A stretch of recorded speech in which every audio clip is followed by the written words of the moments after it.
What moment made you say, "Yep, I'm definitely dead," but survived with no major injuries? Not me, but my mom before I was born. She was riding in a convertible with a friend of hers. They came to an intersection and the friend wasn't paying attention and lost control of the vehicle. There was a big rig going through the intersection and they went right under the trailer. My mom ducked. The driver didn't not. Driver was decapitated. My mom was lucky and only ended up with a scalp full of glass and some serious psychological trauma. She had to get over 200 stitches in her scalp, but nothing else significant. I think about it all the time and think how close I came to never being born at all. I was at the end of a 2-hour journey about 10 minutes from home. Pretty rural, and I was probably complacent because I took that road every day. I took a bend at 40 miles per hour. Legal limit was 60 miles per hour, so wasn't breaking any speeding rules, which I've done many times before. Probably faster, which looking back was really reckless. Didn't see until it was too late that a car had spun out on the other side of the corner, and another car had pulled up to help. I slammed on, but I wasn't going to stop in time before hitting the cars pulled up, crashed. I was hurtling straight towards the other cars and people who stood in the road from the other crash. It was like time slowed down and I was at a crossroads. In my mind, I had 3 choices. Continue on my path and hit the other cars and people, veer to the right and go into a field. But there was oncoming traffic and there was a chance I'd hit them, or veer to the left and fly into a wooded area. I chose the last option, and in that moment, I knew the chances of me surviving or not being seriously injured after a 40-mile-per-hour head-on collision to a tree in a 10-year-old Ford Ka was pretty slim. I just felt a complete peace come over me, turned the wheel and woke up slumped over the steering wheel to some poor man shouting, "OMG, I think she's dead." Turned out I passed out from shock or something before the impact. So when I hit the tree, I was completely floppy, and this contributed to me having no serious injuries. The front of my car was completely disintegrated. After coming to, I tried to put my clutch down to take the car out of gear out of habit, and my foot hit the tree trunk. The tree was absolutely fine. I drove past that tree every day for years after, and you could see the chunk my car took out of it. I had an idiot friend, and we were hiking. We got to this waterfall, and he goes, "Dude, let's climb it." I said, "No fucking way." He says, "Well, I'm gonna do it, and if I fall and die, it's on you for not coming." So I climbed it with him.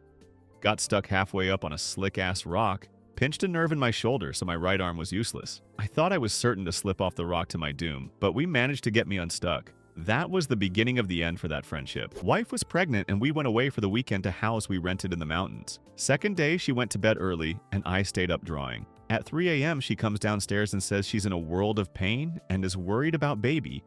2 months before due date. We head out and there is no cell reception. By the time we can call her doctor, we realize the time needed to get to a hospital that has the right level. NICU, we might as well head back to our hospital. 2 hours later, we are there, and due to COVID restrictions, I can't come in. It was freezing outside, and they wouldn't let me be anywhere in the hospital where I could lay down, so I talked my way into some room in the lobby and tried to sleep while sitting. Got kicked out of there and just bummed around waiting for an update. Around noon, they say they'll be keeping her for observation, but I still need to clear out from the rental. Driving back 2 hours and it starts snowing pretty hard. It's a semi-rural area, and if they do plow the snow, they haven't gotten there yet. I'm being careful and fighting off sleep. The roads are super winding and high in the mountains. At some point, car starts drifting across the double lines. I did my best to even out, but it completely got away from me.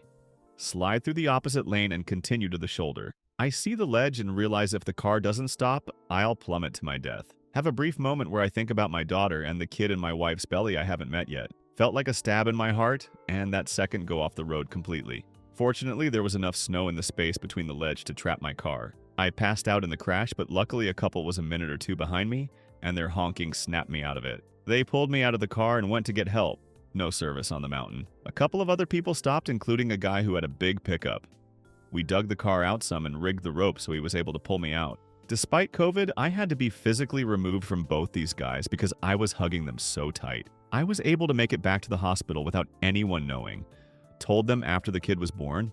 Sent my guardian angels pictures and $100 gift cards as if that's adequate. I was a senior in high school, and the student club I was in organized an unofficial beach trip towards the end of the year. No teachers or official permission, leaving me and a few other seniors in charge of supervising everything. After a couple hours worth of fun, one of the other students came running up to me and said that 3 of the younger members of the club had been swept out by a riptide and couldn't get back towards the shore. Me and 2 other of the older students, all experienced swimmers, immediately went to go help them. My friends got 2 of the 3 kids in trouble and started guiding them parallel to the shore to get them out of the current. But the guy I went for was panicking, barely staying above the water, and started dragging me down with him almost immediately. I yelled for people to get a lifeguard and tried to keep both of us afloat, but after a few minutes, maybe 5, maybe 10, it felt like forever. I was getting exhausted, having trouble keeping both of us above the water, and I couldn't see anyone coming to the rescue. I started getting big mouthfuls of water and my leg muscles were starting to cramp up, and I remember thinking, holy shit, I might actually die right here, right now, as the current started pulling us further and further away from where everyone was. Thankfully for everyone involved, one of the students on the beach had flagged down a couple of surfers who made their way out to where we were as quickly as they could, and hauled first the younger student and then me onto the front of their boards and took us back to shore. I'll always be thankful and appreciative for those strangers who put themselves in the dangerous position of rescuing 2 drowning swimmers. Edit. As several people have pointed out, it's not uncommon for people to die doing what I did, i.e., swimming into the water to rescue a drowning swimmer without training or equipment. There are a few techniques for rescuing someone drowning in the comments that everyone should learn if they're ever in the unfortunate situation of having to use them. I should have used them, but I was 17 and not thinking straight at the time and almost paid the price because of it. In those situations, I've been told to swim down. The other person doesn't want to go down and might let go. Other than that, I watched a lifeguard punch someone in the face a few times when they were clinging and dragging them both down. I went out for a surf on a stormy day and thought to myself, no one else is out, those idiots, before being held down by 2 waves after eating it on the first wave of the set. First wave of the session. Was thrown down and held under, and while being tossed around my leg rope, wrapped around both my legs and one of my arms, so I was probably being held at around 5 feet under with only one arm free, while my board tombstoned. Board tip is barely visible at the surface but floats vertical like a tombstone. Finally managed to catch a breath between sets before taking another 3 or 4 on the head, and for sure just thought, well, this is it. No one's out. Fishermen will find my body or my board. Managed to get my other arm free and got to shore very quickly, and then avoided the ocean for a few days even though the waves were absolutely perfect. There's a reason no one was out. Everyone else was 10 minutes down the road at another beach where the waves were smaller and cleaner. I was in an extremely similar situation, but it was at a comp. Held a meter or 2 under for what felt like minutes. I genuinely just pretty much accepted I was dead.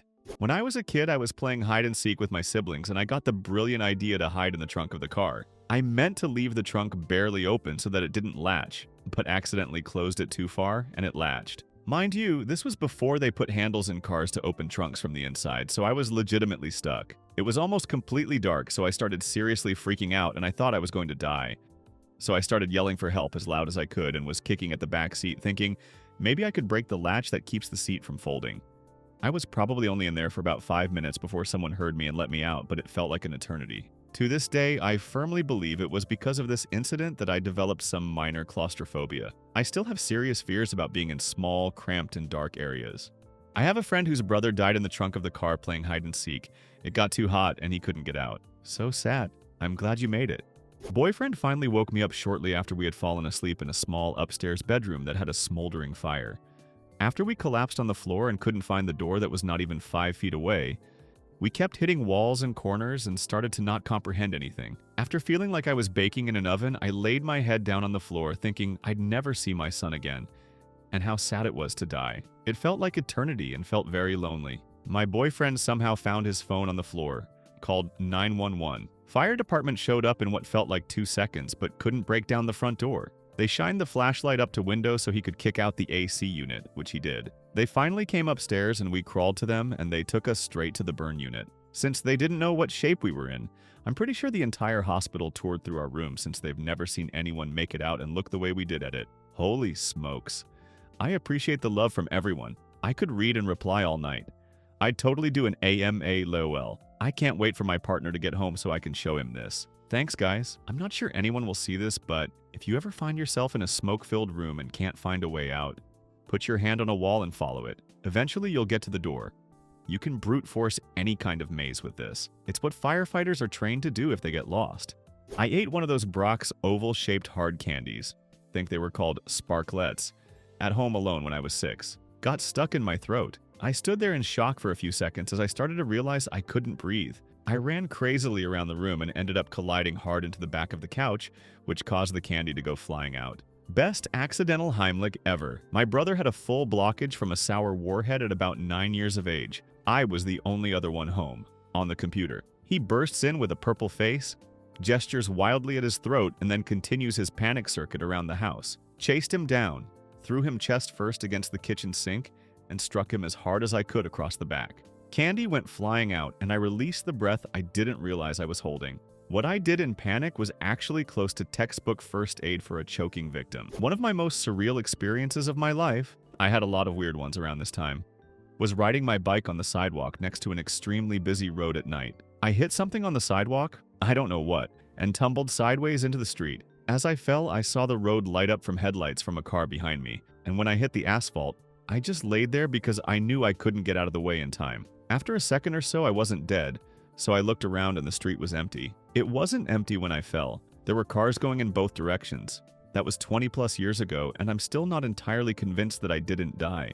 It's possible that I imagined the headlights, but that road is never empty like it was. It's a major street in a major city. It always has cars on it, even at 3 a.m. It was the first of many experiences that lead me down a path of questioning the nature of reality. The hood on my car came open at 60 on the highway and completely blocked my sight in heavy traffic. I panicked and jerked the wheel a little bit, which caused me to fishtail a little bit. I shit you not.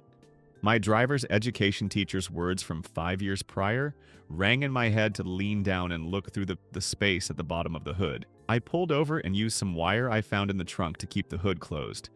Anytime you close your hood, make sure it latches securely by pulling on the hood like you're trying to lift the front of the car off the ground. Edit. Jesus, this is a lot more common than I thought. My friend put me in a fold-out couch when we were 12. Unaware of how to get me back out because of the weight and pressure on me, I started to panic and scream, making it worse. He cut me out of the center of it like a burrito C-section. My friend's stepfather was an extremely abusive drill instructor. The beating he took was terrible. But that's my story. Emergency C-section from a fold-up couch. Edit. Wow, I normally get a ton of hate, and this actually made me feel good, thank you guys and gals. That was extremely sweet. Logan, my friend at 16, finally started to fight back.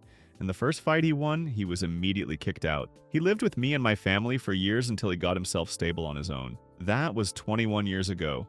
He's still my good friend. Just life itself has separated us. Share your opinion in the comments and subscribe to the channel so you don't miss more stories.